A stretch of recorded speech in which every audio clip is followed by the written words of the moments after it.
Hi investment traders, welcome back to the channel. आज है 4th of November 2025। आज आप देख सकते हो overall market was red. Her sector her segment में प्रॉफिट बुकिंग थी और एक जो हमने लेवल कल डिस्कस किया था निफ्टी का, निफ्टी ने उसको भी ब्रेक करा। हमने डिस्कस किया था इसका लेवल पे 25,700 पे आई वाज बिलीविंग कि इसको एक सपोर्ट मिलेगा, बट उसको भी ब्रेक करा निफ्टी ने और एक जाके 25,600 के आसपास इसने एक अपने आप को क्लोज किया है। तो ओवरऑल मार्केट में बहुत बुरी तरह गिरावट रही। अगर हम सबसे बात करें कि सबसे ज्यादा सेक्टर कौन सा टूटा है, तो CPSE, energy sector, metal sector, IT sector, मतलब इन सब में बहुत ज्यादा गिरावट आई है। और ऑटो सेक्टर के चलते आप देखेंगे सारे के सारे ऑटो सेक्टर के स्टॉक्स में गिरावट आई है। चाहे वो हीरो मोटोकॉर्प हो, चाहे वो मारुति हो, चाहे वो एमएनएम हो, हर एक स्टॉक में आप देखेंगे आज प्रॉफिट बुकिंग आई है। एंड उसके बाद small cap open equal to high candle बनाई है और पीछे के काफी दिनों को इनगल्फ किया है। तो ओवरऑल मार्केट में बहुत ज्यादा गिरावट रही है। जहां तक बात करें इंडिया विक्स की, तो इंडिया विक्स ऑलमोस्ट फ्लैट है, कोई इसमें पॉजिटिव और नेगेटिव कुछ भी नहीं है। तो एक बार चल के निफ्टी को देखते हैं। आज निफ्टी की एक्सपायरी डेफिनेटली डिसाइडेड थी since morning. It was decided कि ये कहाँ पे क्लोजिंग देगी। अगर आपने हमें लाइव मार्केट में ज्वाइन किया हो तो हमने आपको बोला था कि ये आज जो लगता है क्लोजिंग आती हुई दिखाई दे रही है एट अबाउट 25,600। आप देखो आज के दिन huge huge call writers add हुए थे एट 25,600, 25,650, 25,700। और अगर हम बेस की बात करें तो बेस भी एक स्ट्रॉन्ग बेस बनाया गया था एट 25,600 ओनली। तो ओवरऑल नेगेटिव ही था मार्केट। और अगर हम एक बार निफ्टी को देखें तो हम देख सकते हैं कि आई बिलीव कि अभी इसको कोई आसपास कोई स्ट्रॉन्ग सपोर्ट देख नहीं रहा है। एक सपोर्ट यहाँ पे 25,444 के आसपास एक सपोर्ट लगता हुआ दिखाई दे रहा है। तो यहाँ पे हम वेट कर सकते हैं, हो सकता है यहाँ पे आके निफ्टी एक बाउंस ले। बट अब ये सब प्रिडिक्शंस हैं, देखते हैं। कल छुट्टी है मार्केट की, विच इज गुरुपूरब। उसके बाद क्या होता है मार्केट में वो देखना पड़ेगा। अगर हम बात करें कि आज कौन कौन से स्टॉक्स चले, अगर हम कौन कौन से एफएनओ के ट्रेड्स कौन कौन से चले उनकी बात करें तो आप देखेंगे डाबर, डाबर में बढ़िया ब्रेकआउट आया, डिलीवरी में ब्रेकआउट आया, डिलीवरी मुझे अभी भी बहुत अच्छा लग रहा है। इंडस टावर्स में ब्रेकआउट आया, टाइटन में ब्रेकआउट आया, बॉश में ब्रेकआउट आया है। और जो सेक्टर सबसे ज्यादा गिरा है आपके सामने लगा है hero motto.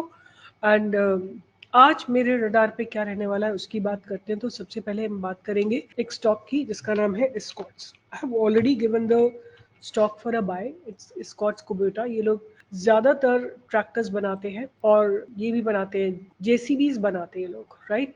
This is how Escorts structure is developing. I have given already a buy quite at a lower place. आप देखो कितने समय से इसने इस ट्रेंड लाइन को मेंटेन कर रखा है। 30 सितंबर से मेंटेन कर रहा है ट्रेंड लाइन को। ऐसा मान सकते हैं कि ये ट्रेंड लाइन मेंटेन रहेगी अगर मार्केट में हैवी प्रॉफिट बुकिंग नहीं आ गई तो every time it falls to this trend line you can accumulate some and when it goes up आप 4200 के टारगेट को ध्यान में रख के चल सकते हैं। तो Escorts is going to be on my radar. The next stock that I will keep on my radar is KPIL, right? KPIL, which is Kalpataru International. This is how the stock looks like. और इसने आज अपने बहुत long consolidation को break करा है। This is the consolidation and I think मैंने इसकी अभी 2-3 दिन पहले भी आप लोगों से बात की है, कल्पतरु, राइट। और आज इसने अपने पास बैरियर को क्रॉस करके ऑलमोस्ट क्लोजिंग देने की कोशिश करी है। तो कल्पतरु के बारे में मैंने ना I went to Perplexity and I wanted to understand what exactly is happening in the Kalpataru, what was developing inside Kalpataru.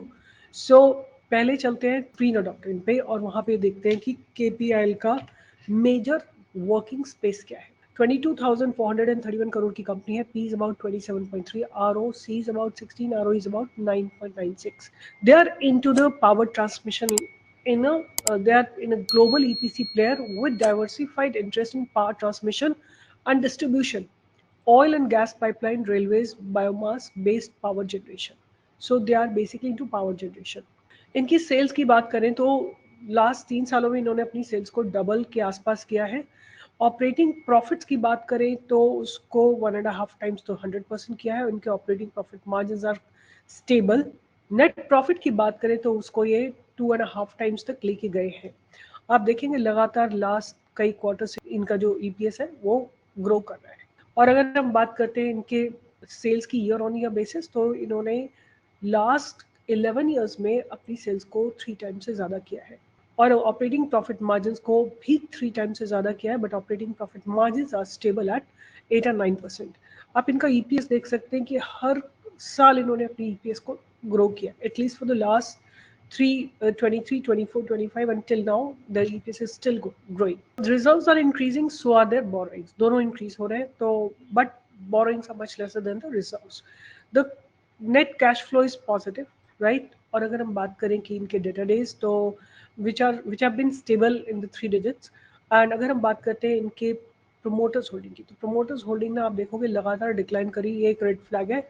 But अगर प्रोमोटर्स होल्डिंग डिक्लाइन हो रही है तो कहाँ पे इंक्रीज हो रही है आप देखोगे, डीआईएस इसमें लगातार अपनी होल्डिंग को इंक्रीज करे, राइट। पब्लिक की होल्डिंग भी थोड़ी सी इंक्रीज हुई है, 5.9% से 10.34% पे आई है। तो ओवरऑल मुझे ठीक लग रहा है, but I wanted more confirmation, so I went to Perplexity Finance and I wanted to check, what exactly is happening and how can we look into foreign investment in KPIL. So according to the Perplexity, it says that KPIL has delivered outstanding growth in sales, profits, EPS, maintains a record high, well diversified order book, supporting strong future prospects in the infrastructure EPC sector. इसके बाद he's saying sales growth. There has been a consistent sale growth on the year-on-year basis, and standalone sales in June 2025 were 5,039 crores.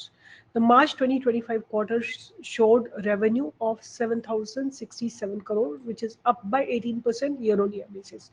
Growth is propelled by robust order book execution in power, T&D, transmission and distribution, building and factories, water, railways and international infrastructure segment. अगर हम EPS growth की बात करें तो Q2 of year 26 PAT surged 89% year on year, reaching 237 crores. EBITDA grew 28% year on year and 561 crores. तो overall मुझे लगता है कि the company has been really growing up, and what really attracted me was, as of November 2025, KPL order book stood at 64,000 crores, which is up by 19% year on year. उसके बाद recent order wins include 2,332 crore in October 2025 and 989 crore in overseas T&D in June, right?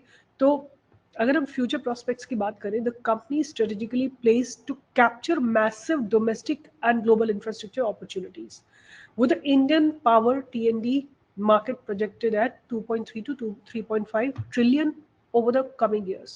Management remained focused on expanding capabilities, operational excellence, and margin delivery. Analysts maintain a positive outlook, right? So overall मुझे जो है ये stock बहुत positive लग रहा है। In the falling market also it showed strength, और आज इसने अपने कंसोलिडेशन को ब्रेक करने की कोशिश की है, और अभी भी इनके अर्निंग्स आई है, और अर्निंग में there is a positive surprise.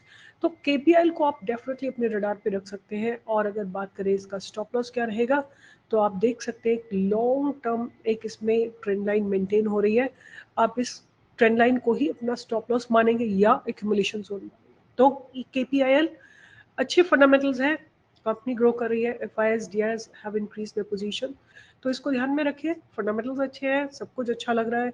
The question now I want to ask you people is कि अगर आप इन्वेस्टमेंट करते हैं तो किस चीज पे फोकस करते हैं?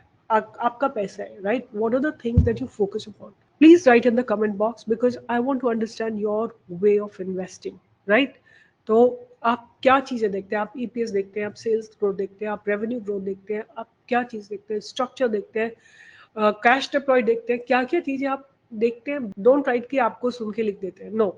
अगर मैंने भी कुछ किया रिसर्च आपके लिए, आप उसमें अपना क्या इनपुट डालते हैं वो आपको कमेंट बॉक्स में लिखना है, right? Each of you have to write the comment box. It's a must, right? क्योंकि when I will hear from you, I'll be probably able to answer your questions. And 9th of October, we are coming up with a workshop from 4 to 6:30, जहाँ पे आपको हम breakout stock सिखाएंगे. Do join it. Link will be given in the description box. Bye bye. Take care.